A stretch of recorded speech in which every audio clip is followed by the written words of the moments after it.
So today is the day where I think it's pointless to make a video and say anything, And then second guessing yesterday, like, what the hell was that? What am I doing? It was stupid. But whatever, man. That's what I think everybody deals with on some level, unless you're a narcissist, is a self-doubt and second guessing yourself. So whatever, I'm going to push through that and make a video. So recently, I told someone very close to me the truth as I saw it. Okay, so that's the caveat. It was the truth as I saw the truth. And so it was my truth about this person and about their life and their choices. And things that I thought they could work on, Now, there's a problem with that because, like yesterday, who the fuck am I to tell anybody how they should live or what they should do? It's a great question. I can't really answer that question other than, I haven't used alcohol or drugs in 12 years, almost 13 years. I've done a lot of work on myself on a personal level through a 12-step based organization.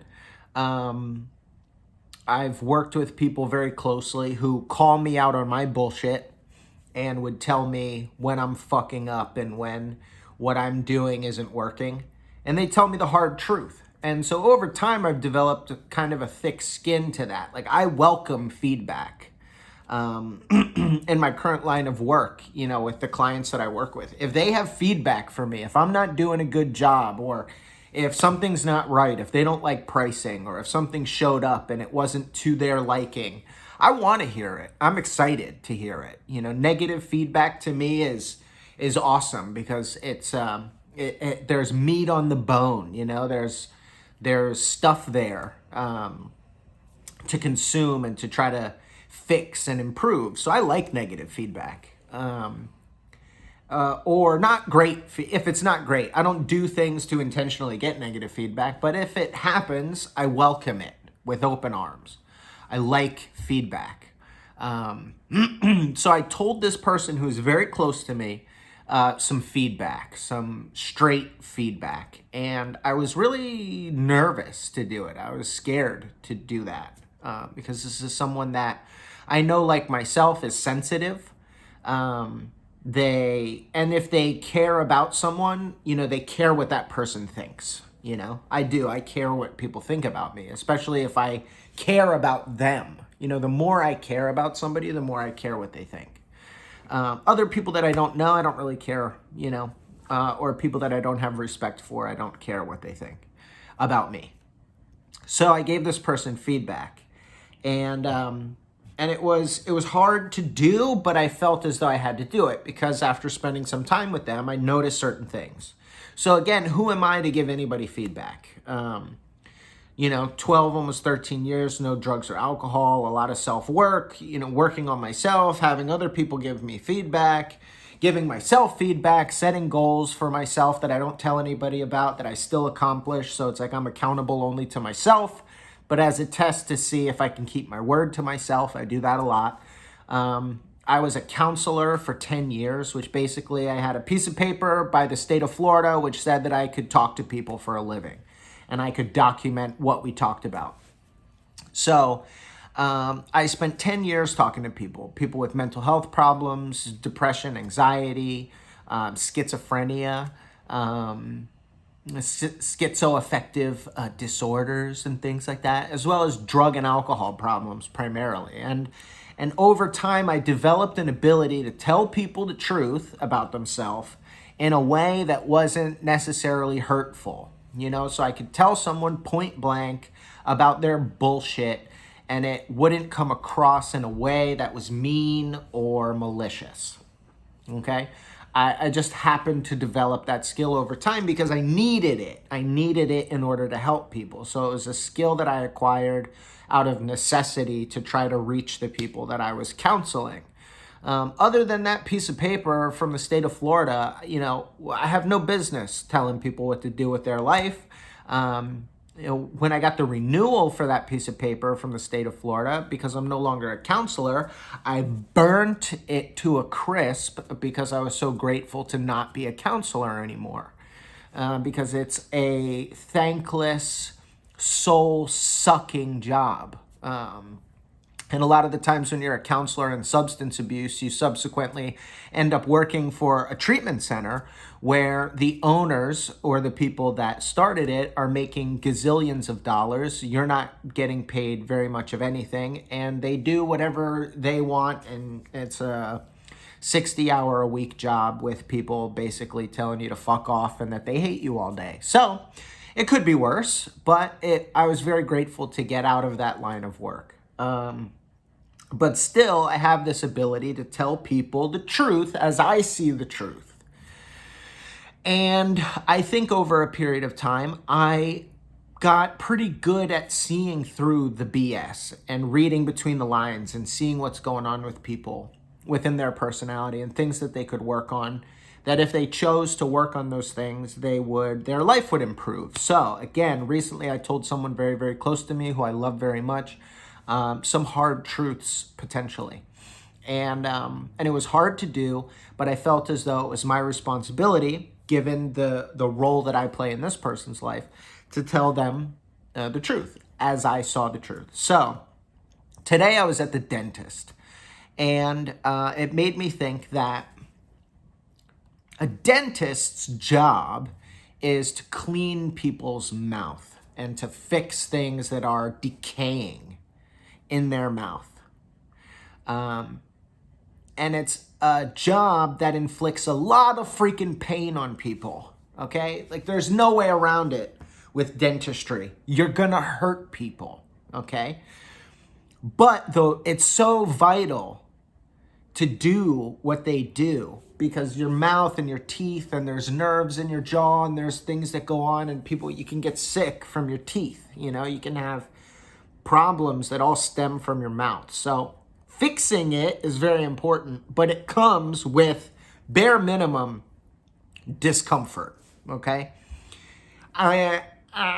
If you're sitting with your mouth stretched wide the fuck open for 30 minutes, 45 minutes, an hour, it's uncomfortable, bare minimum. And they go in and they drill, and the nerve endings in your mouth are just absolutely insane, and you bleed like uncontrollably from your mouth. So I didn't go to the dentist for 12 years, right? Stopped doing drugs and alcohol. I was fixing my body. I was getting my mind right, my spirit right, working out, eating better, and doing all these things. But I didn't go to the dentist for 12 years. Why? Because I'm a coward. And because I naturally run away from discomfort and pain and fear. So I was afraid. I didn't want to go. 1 year turned into 3, turned into 5, turned into 12. And I needed a root canal. So the pain was so great and so sudden, because it was like, I knew there was a little problem. A filling came out or whatever. I was picking food out of this hole in my tooth, and there was no pain. So I was like, whatever, dude, that's what I got to do. I got to pick food out of this hole in my tooth. That's gross, but it is what it is. I'm not going to the dentist. Until one day I was eating a crispy chicken wrap from Wendy's. I remember exactly where I was, and I bit down on this thing, and I felt a pain like that I truly wouldn't wish on my worst enemy, right? It's like that kind of pain. You know how we say that? Truly, truly, if no one ever had to feel the pain that I felt for no matter how terrible of a person they were, I'd be grateful for that. It was so horrendous that I almost passed out at the wheel, okay, while driving, while eating and driving. Pain, literally, like my eyes crossed and I almost lost consciousness. It was so bad. So I was like, okay, I got to go to the dentist. Now I got a root canal and it's very painful, okay? And all the while I'm sitting in the chair and I'm thinking, had I just done the work a little bit at a time, had I just faced the facts about my mouth a little bit at a time or consistently over the years, I wouldn't be here. I wouldn't be in this amount of pain.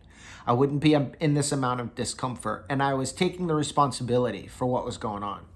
And I made a commitment to myself in terms of where that's concerned, is that I'm not going to put off anything like that for that long ever again. I need to consistently deal with things.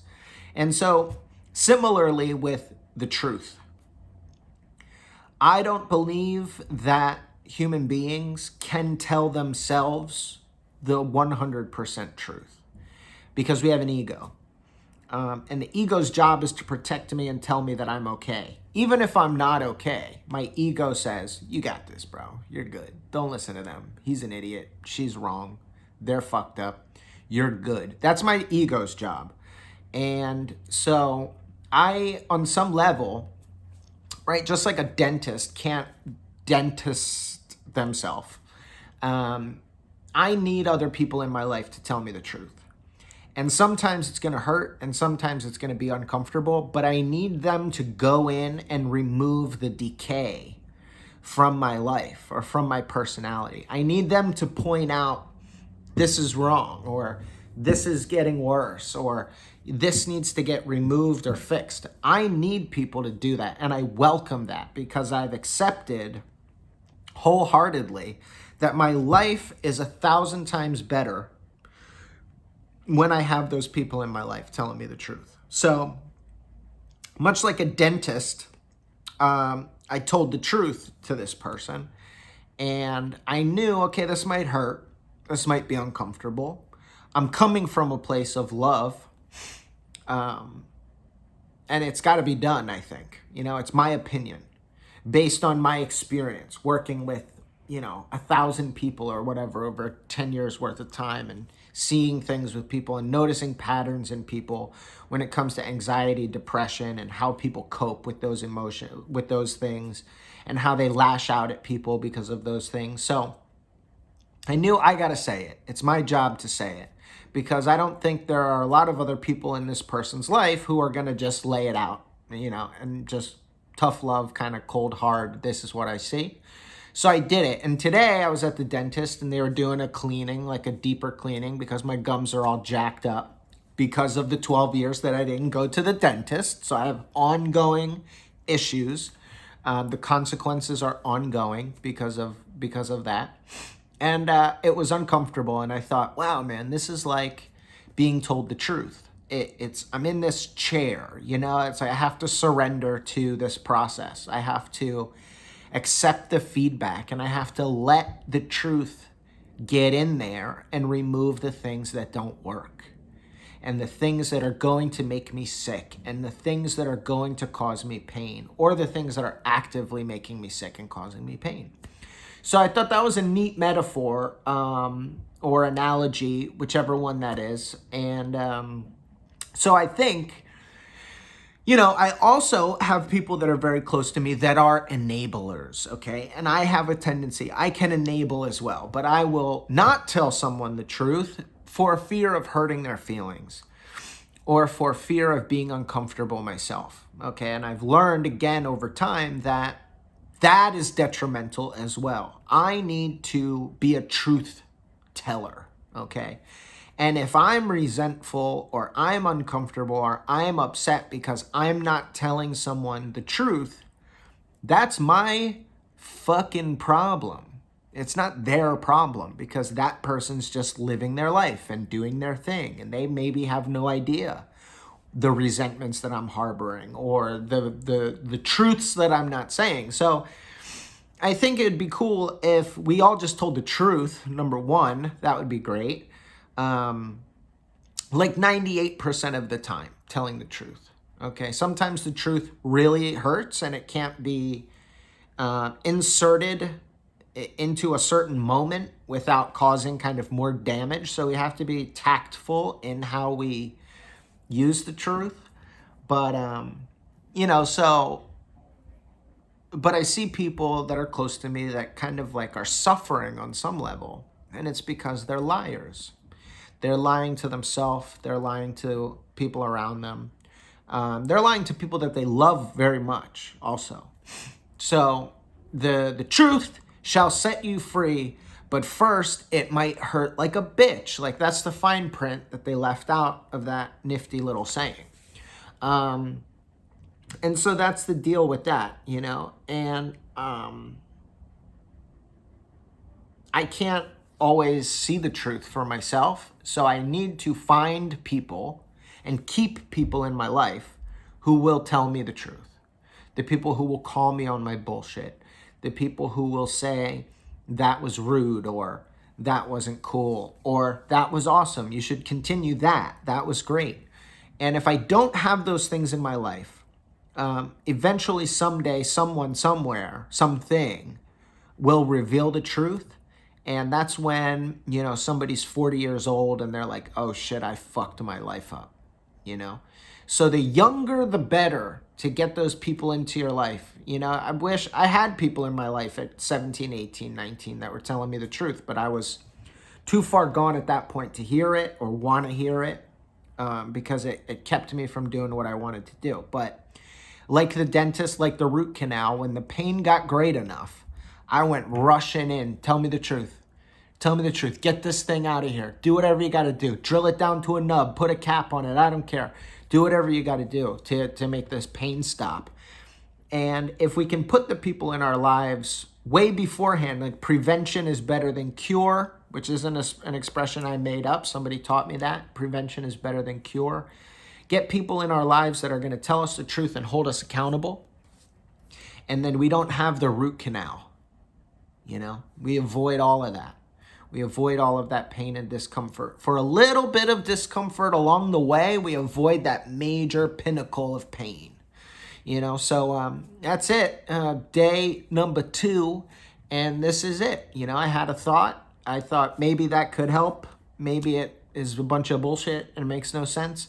But that's it. I'm going to slap the camera on. I'm going to film it. And then that's it. I'm not going to edit it. I'm not going to take 50 takes to get it right. So if I screw up, I screw up. It is what it is. And so this is day number 2. And, Truth 2020.